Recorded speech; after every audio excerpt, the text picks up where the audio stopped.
வணக்கம். மென் செய்திகள். மதுரை, நாகமலை, புதுக்கோட்டை, பொதிகை நகரில் இந்திய கம்யூனிஸ்ட் கட்சி புறநகர் மாவட்ட குழு உறுப்பினர் விருமாண்டி, கரடிப்பட்டி ஊராட்சி மன்ற 1வது வார்டு உறுப்பினர் ஐயர் ஆகியோர் முயற்சியின் பயனாக அப்பகுதியில் பகுதி நேர நியாய விலைக் கடை திறக்கப்பட்டது. துவக்க விழாவிற்கு கரடிப்பட்டி முன்னாள் ஊராட்சி மன்ற தலைவர் பாலாமணி தலைமை தாங்கினார்.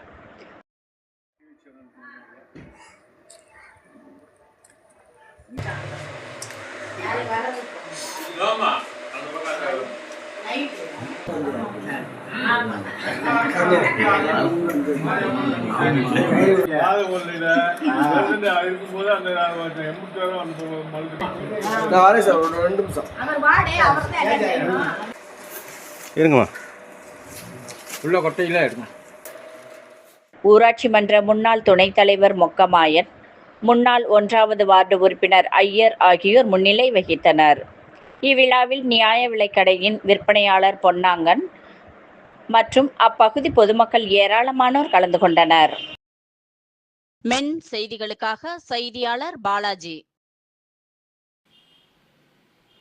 இத்துடன் மென் செய்திகள் நிறைவடைந்தது. வணக்கம்.